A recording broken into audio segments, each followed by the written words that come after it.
कि 2014 से उन्होंने जो गरीब कल्याण की नीतियां बनाई हैं वह इस चुनाव में एक जो कहते हैं कि सुनामी बन के उभरा है, वही मैं कह सकता हूं। क्योंकि 2 वर्षों से कोरोना में जिस तरह से आर्थिक राजस्व की हानि हो रही थी, उसके बावजूद माननीय प्रधानमंत्री जी ने कभी गरीब कल्याण के लिए किसी कार्य में पीछे नहीं हटे, और उसी का नतीजा है कि आज 40 वर्षों बाद उत्तर प्रदेश और उत्तराखंड में हमारी सरकार दूसरी बार 2/3 बहुमत से बन रही है। आज तक कोई सरकार 40 वर्षों से रिपीट नहीं हो पाई है।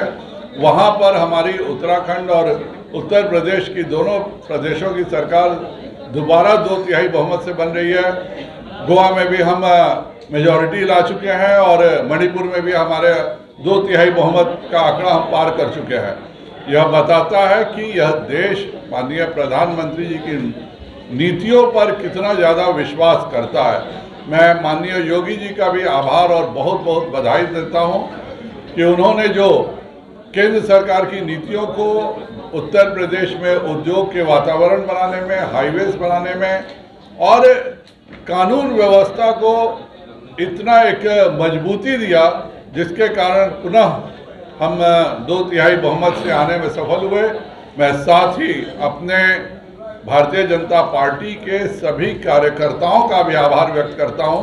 यह हमारे लिए भी हर्ष का विषय है कि उत्तर प्रदेश के प्रभारी हमारे सांसद पूर्व प्रदेश अध्यक्ष राधा मोहन सिंह जी हैं, सह प्रभारी 3 में से 1 संजीव जी हैं, और सभी हमारे कार्यकर्ताओं ने जो पूर्वांचल की जिम्मेवारी हमें मिली थी, उत्तर प्रदेश के साथ जो सटे हुए इलाके थे, वैसे 115 विधानसभा की जिम्मेवारी मिली थी और उसमें भी हम 80 सीटों को जीतने में कामयाब हो गए हैं। और खास करके आज मैं अपनी महिला मोर्चा का भी धन्यवाद दूंगा, उन सभी कार्यकर्ताओं का धन्यवाद दूंगा जो बॉर्डर इलाके में रहते हैं और निस्वार्थ भाव से वो सब उत्तर प्रदेश में जब भी उनको हमेशा समय दिए, और उसी का नतीजा है भाजपा के प्रत्येक कार्यकर्ता की मेहनत का नतीजा है कि हम इतनी बड़े बहुमत से जीत पाए हैं। और यह भी बताता है कि जो गरीबों का काम करेगा वही उस प्रदेश में राज करेगा। राज्य के 4 विधानसभा में जो है सरकार बन रही है। देखिए, अप्रत्याशित है इन चारों राज्यों में, ये बहुत कठिन और जटिल राज्य हैं। उत्तराखंड में पंडित गोविंद वल्लभ पंत के बाद पहली बार कोई मुख्यमंत्री दोबारा सत्ता में आ रहे हैं। उत्तराखंड, गोवा में हमेशा सत्ता एक छोर से दूसरी छोर में वो स्विंग करती है, पेंडुलम की तरह। इन सभी राज्यों में हम पुनः वापस आए हैं सत्ता में। इसका मतलब जनता ने हमें, हमारे कार्यों को देखा।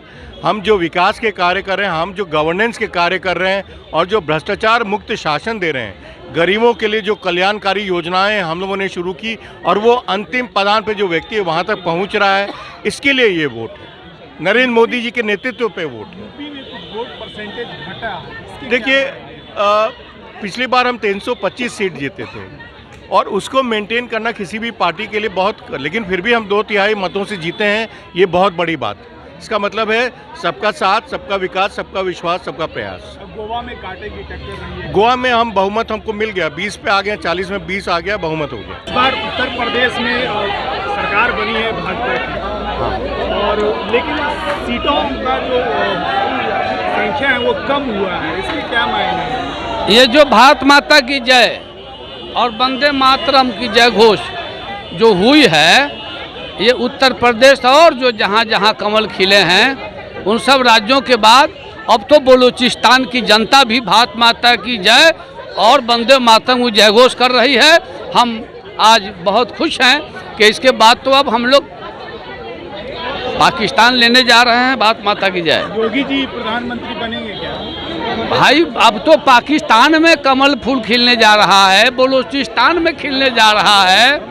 ये मोदी जी, माननीय प्रधानमंत्री जी का नेतृत्व है। सबका साथ, सबका विकास, सबका विश्वास, सबका प्रयास, साफ नियत। और दीनदयाल जी ने कहा था, अंतिम पौदान का व्यक्ति जब तक नहीं खड़ा होगा, देश नहीं खड़ा होगा। अंग्रेज बांट के गए, वही काम कांग्रेस ने किया।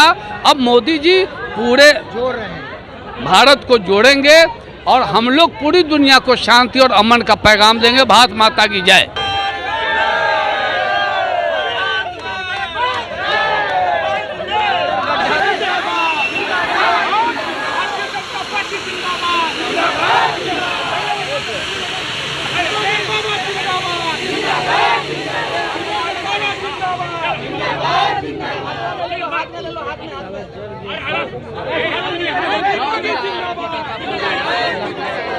लेटेस्ट खबरों को सबसे पहले देखने के लिए सब्सक्राइब करें डिजिटल न्यूज़ 20।